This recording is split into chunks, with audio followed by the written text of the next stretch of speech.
Hello students, how are you? I am Nandlal and you are watching your favorite channel UP वाले sir. तो students, आज मैं class के दूसरे video में आप सभी का स्वागत करता हूं। जो पहले वीडियो में आप लोग हमें प्यार दिए हैं उससे प्रेरित होकर मैं दूसरा वीडियो आप लोग के बीच उपस्थित किया हूं।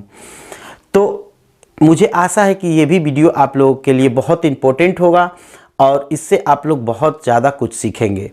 तो पहले वीडियो में मैं आप लोगों को बता दूं कि जो स्टूडेंट्स पहली बार आए हैं वह हमारे पहले वीडियो को अगर नहीं देखे हैं तो हमारे डिस्क्रिप्शन बॉक्स में उसका लिंक है, जाकर वहां से देख के तब आप दूसरे वीडियो को देखेंगे तो आप लोगों को समझ में आएगा, पूरा कंसेप्ट आप लोग समझ पाएंगे, नहीं तो आधा अधूरा रह जाएंगे। ठीक है, तो सबसे पहले आप उसको देख के फिर ये वीडियो देखेंगे तो आपको समझ में आएगा। तो स्टूडेंट्स, जो फर्स्ट पार्ट है उस पार्ट में मैं बताया था कि वाटर रिफ्लेक्शन कैसे होते हैं या मिरर रिफ्लेक्शन में क्या होता है। मिरर में 9 बजता है, एक्चुअल टाइम में अगर 9 बज रहा है तो मिरर में उसको देखेंगे तो कितना बजेगा, ये सारे पॉइंट्स का स्टडी कराया था। और जैसे 5 बज गया तो 5 बजे में घंटे मिनट की सुई एक दूसरे से कितने डिग्री का एंगल बनाती है। तो इस 3-4 प्रकार के कंसेप्ट को मैं वहाँ क्लियर कराया था। उसके आगे मैं बढ़ रहा हूँ, तो आप लोग अगर हमारे पहले वीडियो को नहीं देखे हैं तो जाकर उसको पहले बढ़िया से देख लें, उसके बाद आएंगे तो आपको समझ में आएगा। तो स्टूडेंट्स, अब मैं दूसरे कंसेप्ट में आगे बढ़ने जा रहा हूँ, तो इसको समझिए। जैसे मैं 3 घड़ियाँ बनाया हूँ, 3 घड़ियों में आप लोगों को मैं समझाना चाहता हूँ कि जैसे अभी 9 बजा हुआ है, तो 9 बजा हुआ है तो कितने बजे का एंगल, कितने डिग्री का एंगल बना है, 90 डिग्री का। मतलब कि घंटे और मिनट की सुई 90 डिग्री की एंगल बना रही है। तो मैंने कहा कि ये 1 घंटे में घंटे और मिनट की सुई 2 बार 90 डिग्री बनाती है। कितने बार बनाती है? 2 बार बनाती है। और 12 घंटे में केवल 22 बार बनाती है। स्टूडेंट्स, अगर 1 घंटे में 2 बार 90 डिग्री बनाती है, किसी भी घंटे में आप देखिएगा तो 2 बार बनेगी, और 12 घंटे में 22 बार बनती है। ठीक है, तो अब यहाँ पे सोचना है आपको कि ये जो 2 बार इसके हिसाब से तो 1 घंटे में 2 बार है, तो 12 घंटे में 24 बार होना चाहिए। तो 2 वह कौन से घंटे हैं जिसमें एक बार बना रही है, तो वो आपको समझना है इस पॉइंट से। अब मैं आपके समक्ष एक घड़ी लाया हूं, इसके थ्रू आप समझेंगे। देखिए, जैसे अभी मान लीजिए कि यहाँ पे 12 बजा हुआ है। ठीक है, 12 अभी एक दूसरे के ओवरलैप है, ये कंडीशन इसका है। ठीक है, अगर स्टूडेंट्स 12 से 1 के बीच में बात करूं तो देखिए ध्यान से, यहाँ पे एक 90 डिग्री बनता है। ठीक है, थोड़ा सा आगे बढ़ के ये, और 12 से 1 के बीच में फिर 1 बार बनेगा यहाँ पे। देखिए यहाँ पे, मतलब कि 12 से 1 के बीच में 2 बार बनता है। तो सभी घंटों में ऐसे ही 2 बार 90 डिग्री बनती है। और अब थोड़ा सा कंसेप्ट क्लियर करा दूं कि कौन ऐसी घंटी है, समय है, घंटा है जिसमें 1 बार बनती है। थोड़ा समझेंगे यहाँ पे। अब मैं थोड़ा 3 बजे से 2 से 3 के बीच में बात कर रहा हूँ। देखिए, ये 3 बजे 90 डिग्री का एंगल बन रहा है, तो 2 से 3 के बीच यहाँ पे आइए। अब थोड़ा सा यहाँ से समझिए, 2 से 3 के बीच में आपको एक ही बार 90 डिग्री मिलेगा। देखिए ध्यान से, 2 से 3 के बीच देखिए यहाँ पे आपको 90 डिग्री मिलेगा। ठीक है, अब आपको यहाँ पे हम 90 डिग्री नहीं मिलेगा, अभी इसके पहले कि 3 बज जाएगा यहाँ पे। ठीक, मतलब कि 2 और 3 के बीच में केवल 1 बार। तो मैं कह सकता हूँ कि 2 और 3 के बीच 1 बार 3 बजे और 1 बार 3 से 4 के बीच में। ध्यान से समझिए, मतलब कि 2 से 4 के बीच में 3 बार 90 डिग्री बनाती है। देखिए ध्यान से, 1 बार 2 से 3 के बीच 1 बार बनाएगी, एक 3 बजे बनाएगी और एक 3 से 4 के बीच में एक बार बनाएगी, मतलब कि 2 से 4 के बीच में 3 बार 90 डिग्री बनाएगी। ठीक है, इसी तरह से स्टूडेंट्स अगर आप फिर देखेंगे तो 8 से 9 में और 9 से 10 के बीच में, 8 से 9 में एक बार 9 बजे, एक बार 9 से 10 के बीच में एक बार, तो टोटल मिला के 3 बार हो जाएगा यहाँ पे।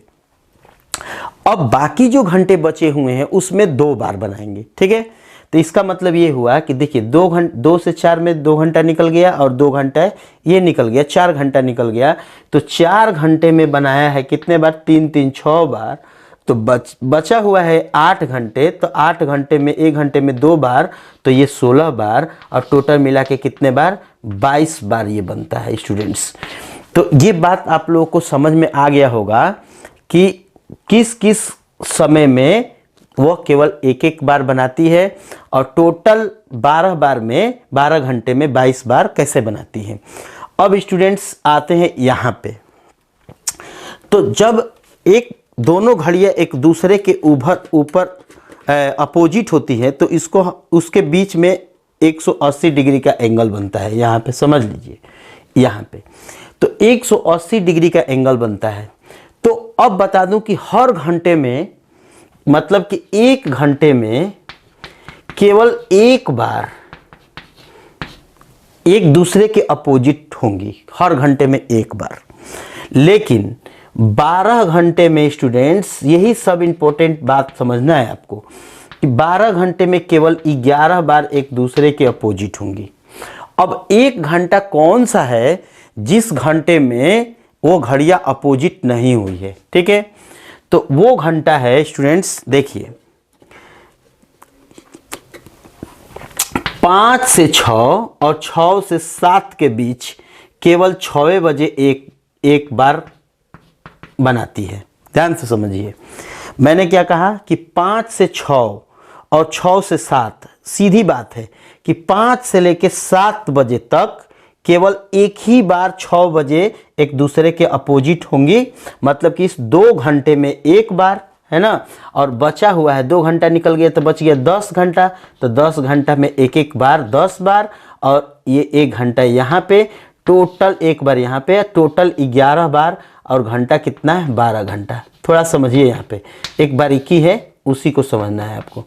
मैंने कहा कि 5 बजे से 6 बजे और 6 बजे से 7 बजे, अर्थात 5 बजे से 7 बजे के बीच केवल एक ही बार वो 90 डिग्री बनाती है, स्ट्रेट लाइन होती है 180 डिग्री, इस टाइप से। ये इसी स्थिति में 6 बजे, देखिए मैं 5 से 6 के बीच में चलता हूँ, देखिए ये 5 बजे।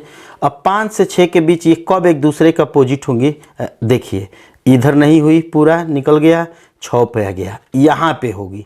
ठीक, इसके बाद आगे जाएंगे तो अब 6 से 7 के बीच में अब ये एक दूसरे के अपोजिट नहीं होंगी। यहाँ 7 पर आ गई है, घड़ी 7 से आगे निकल चुकी है, यहाँ पे अब जाके 7 के आगे जब पहुँचेगी तब जाके एक दूसरे के अपोजिट होंगी। मतलब कि 5 बजे से 7 बजे के बीच केवल 6 बजे एक बार, और 10 घंटे जो बचा हुआ है इसको छोड़ के उसमें 10 बार, तो टोटल मिला के 12 घंटे में 11 बार। तो अगर आपसे क्वेश्चन पूछा जाएगा तो आप आसानी से बता देंगे कि 1 घंटे में 2 बार 90 डिग्री बनाती है, 1 घंटे में एक बार स्ट्रेट लाइन होती है एक दूसरे के अपोजिट, और 12 घंटे में यहाँ 11 बार, और यहाँ 12 घंटे में 22 बार एक दूसरे के 90 डिग्री होती है। अब तीसरा कंडीशन स्टूडेंट्स यहाँ समझते हैं कि दोनों घड़ी की सुइयां जो हैं एक दूसरे के ऊपर ओवरलैप, ऐसे जिस तरीके से 12 बजा है उस तरीके से कितने बार होती है। तो मैं आपको बता दूं कि 1 घंटा में ये भी एक ही बार ओवरलैप होती है, और 12 घंटे में कितने बार? 11 बार ओवरलैप होती है। मतलब एक बार नहीं होती है 12 घंटे में। वो कौन सा घंटा है जिस घंटे में वो एक दूसरे के ओवरलैप नहीं होती है? तो वो है 12 के 1 के बीच, 11 से और 12 के 1 के बीच में। देखिए 11 बजे के बाद, देखिए ध्यान से, 11 बजे के बाद हम जब चलेंगे इसे, तो ये एक दूसरे के अब अपोजिट कब होंगी? एक दूसरे के ऊपर ओवरलैप 12 बजे। अब 11 से 12 के बीच में केवल ये 12 बजे हुई है, और 12 से 1 के बीच में यहाँ पे एक दूसरे के ओवरलैप नहीं होगी। देख लीजिए, ये 1 से आगे गई, ठीक है। तो 11 से लेके 11 बजे से लेके 12 बजे और 12 से 1 के बीच में केवल 12 बजे ही एक बार बनाती है, एक बार। अब 2 घंटे के बाद ये 12 से 1 खत्म, 2 घंटा निकल गया। अब 10 घंटे में 10 बार बनाती है, ठीक है। तो टोटल मिला के कितने बार बनाती है? 11 बार। तो स्टूडेंट्स, अब आप लोगों को समझ में आ गया होगा कि जो मिनट की सुई और घंटे की सुई एक दूसरे के ओवरलैप जब करती है तो वहाँ पे 0 डिग्री के एंगल एक दूसरे के साथ बनाती है, और 1 घंटा में 1 बार और 12 घंटे में 11 बार एक दूसरे के अपोजिट होती हैं। अब स्टूडेंट्स, इसमें इतना कंसेप्ट क्लियर होने के बाद अब आप लोग को इसमें तमाम क्वेश्चन मिलेंगे, तो आप क्वेश्चन पढ़ेंगे, आपको समझ में आ जाएगा, कंसेप्ट क्लियर रहेगा तो आपको समझ में आ जाएगा, ठीक है। तो चलिए स्टूडेंट्स, मैं अब आप लोगों को बताऊंगा कि 3 और 4 बजे के बीच, देखिए अब नेक्स्ट क्वेश्चन जो कैसे पूछता है, इसके बाद का कंसेप्ट क्या है, थोड़ा ध्यान से समझिए। 3 और 4 के बीच मतलब कि इस कंडीशन में कितने बजे, माने कितने बज के कितने मिनट पर ये दोनों सुइयां एक दूसरे के ऊपर ओवरलैप करेगी। अब इसमें तमाम क्वेश्चन पूछे जाएंगे, जैसे ये भी पूछ दिया कि 2 और 3 के बीच कब एक दूसरे, कितने बजे एक दूसरे से 90 डिग्री बनाएंगे। ये भी पूछ दिया कि 3 और 4 के बीच कब दोनों सुइयां एक दूसरे के अपोजिट होंगी, उल्टा होंगी, ऐसे। तो तमाम क्वेश्चन यहाँ पे पूछता है। फार्मूला एक ही है, वो फार्मूला मैं आपको बता देता हूँ, और उस फार्मूले के माध्यम से आप लोग जो भी चाहेंगे उसको आसानी से निकाल पाएंगे, ठीक है।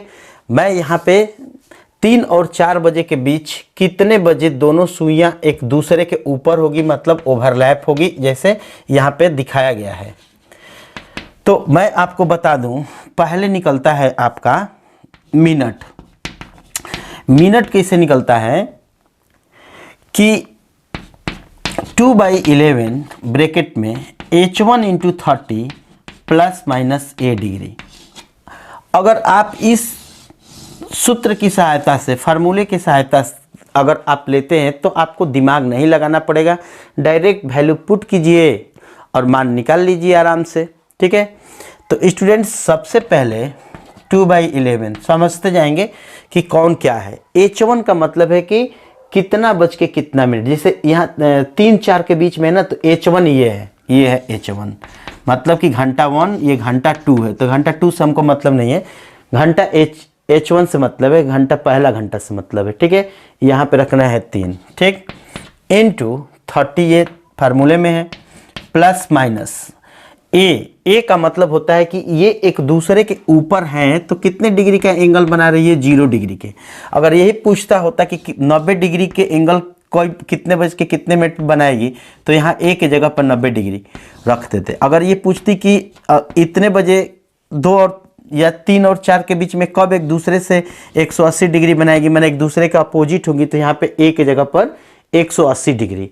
तो यहाँ पे ए का मान वही होगा जो यहाँ पे सुइयों के बीच का होगा, ठीक है। तो यहाँ पे देखिए, अब एक दूसरे के अपोजिट रखे हैं, मतलब एक दूसरे के ऊपर ओवरलैप की स्थिति में यहाँ पे 0 डिग्री रखेंगे, ठीक है। अब थोड़ा सा समझेंगे यहाँ पे कि प्लस माइनस क्यों। स्टूडेंट, सबसे पहले आपको बता दूं कि ये प्लस माइनस की स्थिति क्या है, इन दोनों का मल्टीप्लाई, और जिससे मान लें यहाँ पे 90 डिग्री होता है, तो ये जो ब्रैकेट का वैल्यू है वो निगेटिव नहीं आना चाहिए। अगर निगेटिव आ रहा है तो हम माइनस नहीं प्लस रखेंगे। समझिए मैं क्या कर रहा हूँ, थोड़ा सा मतलब सब मिला के यही दिमाग में रखना है कि ये जो वैल्यू है ब्रैकेट के, वो पॉजिटिव में ही रहना चाहिए, निगेटिव में नहीं आना चाहिए। मैं अभी एक दूसरा क्वेश्चन बताऊंगा, उसमें आप लोगों को क्लियर हो जाएगा पूरा बढ़िया से, ठीक है। चलिए, तो इस कंडीशन में तो 0 है तो कोई दिक्कत नहीं हुआ, हटा दिए, तो ये आ गया 2/11 इंटू 3 3 9 90, 90 दूनी 180 बटा कितना होता है 11। अब इसको मिक्स में बदल देंगे तो 11 कम 11 है ना, इसके बाद 7 बच गया, 11 छके 66 है ना, उसके बाद कितना बचेगा 4/11। तो ये जो मिनट आया हुआ है ये मिनट है, तो तो कितने बज के कितने मिनट पे आंसर होगा? इसका जो आंसर होगा वो इस टाइप से होगा कि 3 बज के, यहाँ 3 पहले वाला ही H1 लेंगे पहले, 3:16 होल 4/11 मिनट पे, अर्थात 3 बज के लगभग 16 मिनट और समथिंग सेकेंड होगा यहाँ पे। ठीक है, बहुत बारीक है यहाँ पे, लेकिन 3 बज के 16 मिनट और समथिंग सेकेंड होगा। ये 4/11 गुणे 60 कर देंगे तो सेकेंड भी निकल जाएगा आपका आराम से। ठीक है, तो इस मतलब कि 3 बज के 16 मिनट और समथिंग सेकेंड पर, समथिंग का मतलब कि 4/11 में 60 से मल्टीप्लाई कर देंगे तो आपको पता चल जाएगा एग्जैक्टली कितने सेकेंड पे वो एक दूसरे से ओवरलैप करेगी। ठीक है, इसी तरह से चलिए स्टूडेंट्स अब इसको समझते हैं। इसमें कह रहा है कि 5-6 के बीच, मतलब 5-6 बजे के बीच, 5 से 6 के बीच कितने समय में दोनों सुइयां एक दूसरे के विपरीत होगी। मतलब कि 5 और 6 के बीच ये एक दूसरे के अपोजिट कब होगी। ठीक है, 5-6 के बीच एक दूसरे के अपोजिट कब होगी, ये प्रश्न है। ठीक है, तो इस कंडीशन में आप लोगों को क्या करना है कि फार्मूला वही पहले मिनट निकालेंगे। Minute equal to 2/11 H1 × 30 ± a। अब स्टूडेंट्स 2/11 और H1 के जगह पर ये 5 होगा, तो 5 × 30 प्लस माइनस यहाँ a की जगह पर यहाँ पे इनके बीच का एंगल रख देंगे 180 डिग्री। अब आ गया 2/11 इंटू, स्टूडेंट्स इसका वैल्यू होता है मान लीजिए कि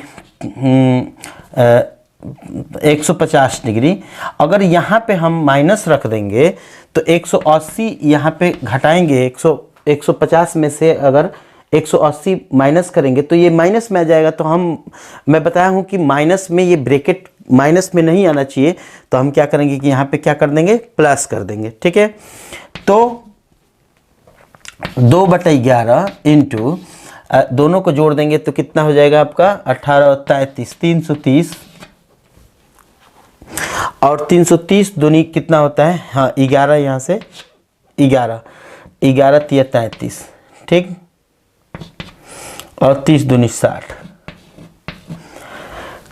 मिनट। अब थोड़ा सा समझिए 60 मिनट, तो इसका मतलब ये हुआ कि 5 बज के, ध्यान से समझिए, 5:60 मिनट पर, तो 60 मिनट का मतलब ये होता है 1 घंटा।